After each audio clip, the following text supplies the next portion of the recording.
샬롬. 예수님은 누구신가? 예수님은 당신의 기도가 응답받도록 당신을 임명하셨습니다.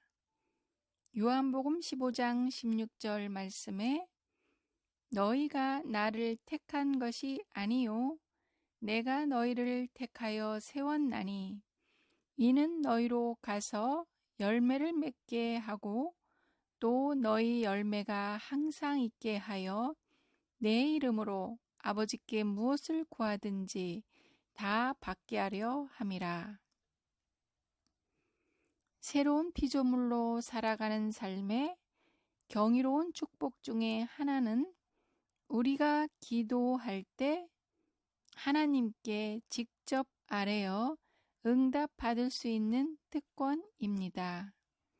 예수님께서 육체로 지상에 계셨을 때는 하나님의 간섭하심이 필요하거나 하나님께 무언가를 원하는 사람은 반드시 예수님께 가서 간구해야 했습니다. 그러나 예수님께서는 사형 말년에 이렇게 선언하셨습니다. 요한복음 16장 23에서 24절에 그 날에는 너희가 아무것도 내게 묻지 아니하리라. 내가 진실로 진실로 너희에게 이르노니 너희가 무엇이든지 아버지께 구하는 것을 내 이름으로 주시리라. 지금까지는 너희가 내 이름으로 아무것도 구하지 아니하였으나 구하라. 그리하면 받으리니 너희 기쁨이 충만하리라. 당신은 아버지께 직접 예수 이름으로 기도드리고 응답 받을 수 있는 권리를 가지고 있습니다. 안타깝게도 어떤 사람들은 자신의 기도에 확신이 없습니다. 그래서 그들은 자기를 위해 기도해 줄 다른 사람을 찾습니다.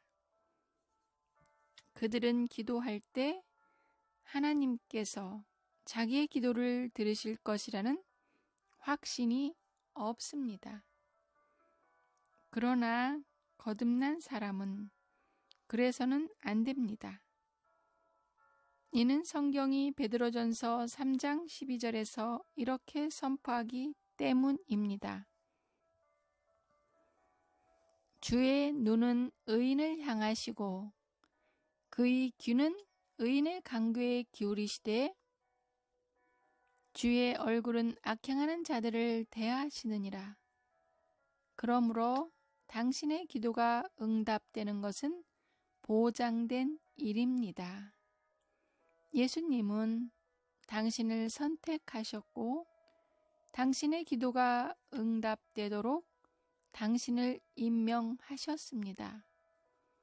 이것은 당신의 기도를 하나님과 함께하는 흥분된 순간으로 만들어 줄 것입니다. 당신은 기도할 때마다 응답받는 것을 확신하기 때문입니다. 그러므로 다음에 무릎을 꿇고 손을 높이 들고 기도할 때 예수님의 말씀을 기억하십시오. 너희가 나를 택한 것이 아니요 내가 너희를 선택하여 임명하였나니 너희가 나의 이름으로 아버지께 구하는 것은 무엇이든지 그분께서 너희에게 주시게 하려는 것이니라. 하나님은 당신에게 어떤 것이든 주지 않으려고 하지 않으십니다. 그러므로 하나님이 당신의 요구사항에 응답하기 원하신다는 것을 의심하지 마십시오. 하나님은 당신의 기도하는 음성을 듣기 원하시며 당신의 기도에 응답하기를 기뻐하십니다.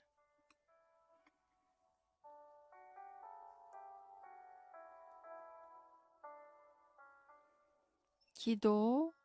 존귀하신 하나님 아버지, 예수의 이름으로 기도할 수 있는 경이로운 축복을 알고 또한 당신의 귀가 제 기도에 열려 있어 항상 응답해 주심을 확실히 알게 되어 감사합니다.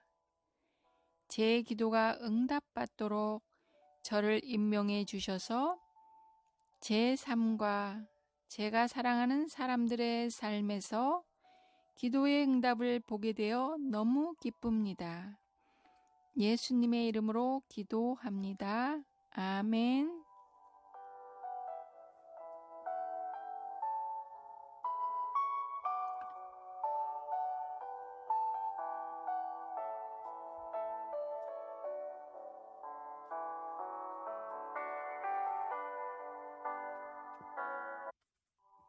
예수님은 육신이 되신 하나님의 말씀이십니다.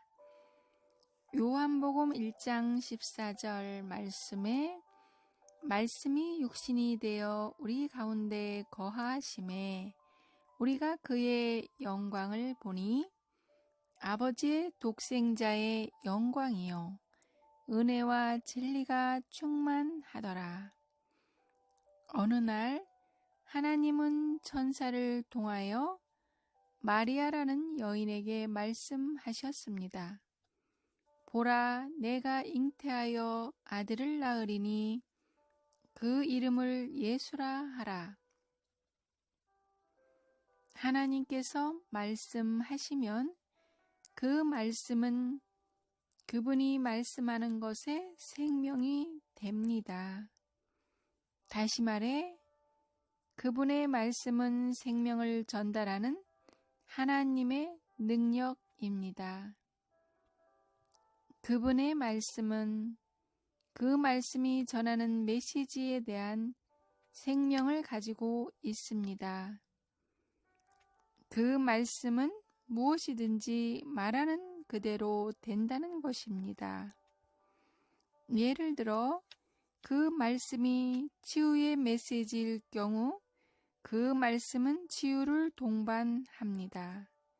예수님께서 하나님의 말씀을 씨로 비유하신 것은 당연합니다.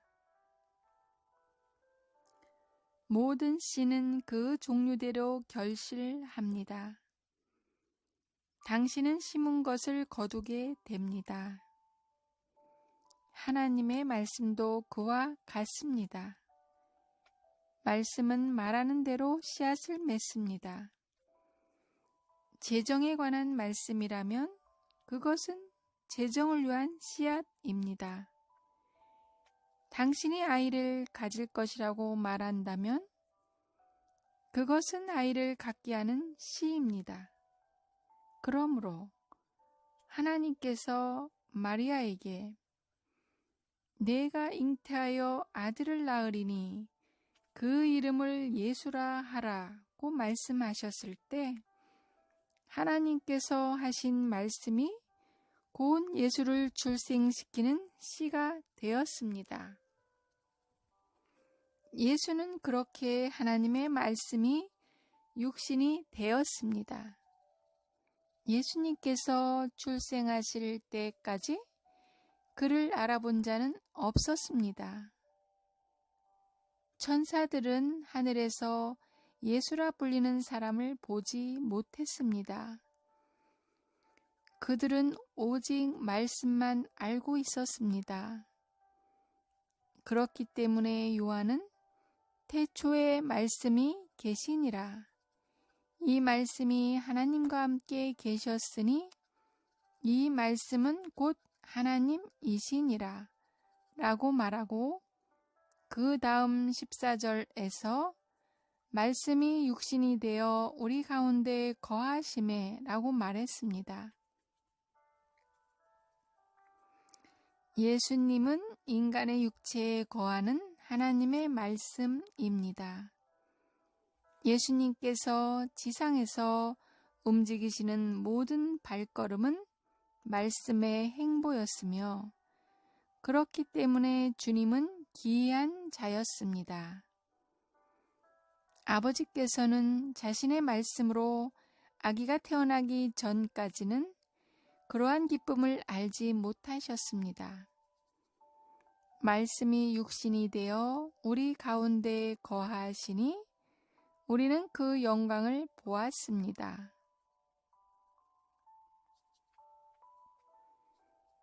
고백. 주 예수님, 당신은 살아있는 하나님의 말씀이며 은혜와 진리가 충만합니다. 당신은 찬양과 경배를 받으시기에 합당합니다. 당신은 생명의 말씀이며 세상 모든 사람에게 생명을 주는 하늘에서 내려온 산떡입니다. 아멘.